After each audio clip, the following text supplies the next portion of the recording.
দেখো ফার্স্টে আমাদের বলেছে, কোশ্চেনটা ভালো করে বুঝো, ceric ammonium nitrate and chloroform K O H দিয়েছে, অ্যালকোহলিক কেওইচ।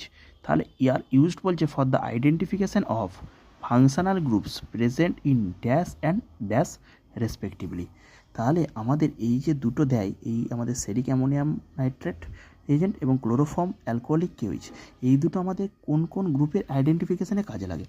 দেখো আমাদের এখানে মনে রাখতে হবে যে আমাদের সেরিক অ্যামোনিয়াম নাইট্রেট কি NH4 C NO3 6।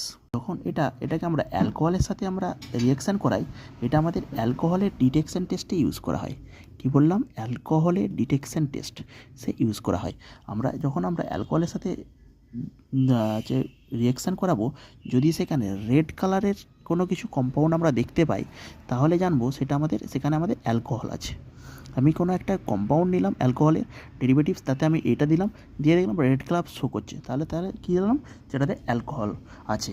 এবার এটাতে আমরা কী তৈরি হয়? এইটা আমাদের অ্যালকোহলটা ক্যাপচার করে NO3 ROH3 তৈরি হয়, CNO3 ROH3, আর তৈরি হয় অ্যামোনিয়াম নাইট্রেট। এবার আমরা যদি ক্লোরোফর্ম কেওইচ এখানে ইউজ করি, ক্লোরোফর্ম কেওইচ এই CH3 অ্যালকোহলিক কেওইচ, তাহলে এখান থেকে আমাদের তৈরি হবে RNC, তার সাথে আমাদের H2O, KCl আর H2O, এটা KCl আর H2 তৈরি হয়, তাই তো? তাহলে এটা আমাদের হচ্ছে CHCl3। তাহলে দ্বিতীয়টা তোমরা তো সবাই জানো, যেখান থেকে আমরা প্রাইমারি অ্যামিনে শনাক্ত করি, সেটাকে বলা হচ্ছে কার্বিল অ্যামিন টেস্ট। আর সেরিক অ্যামোনিয়াম নাইট্রেট যদি আমরা নিই, এখান থেকে অ্যালকোহল পাবো, এটাতে অ্যালকোহল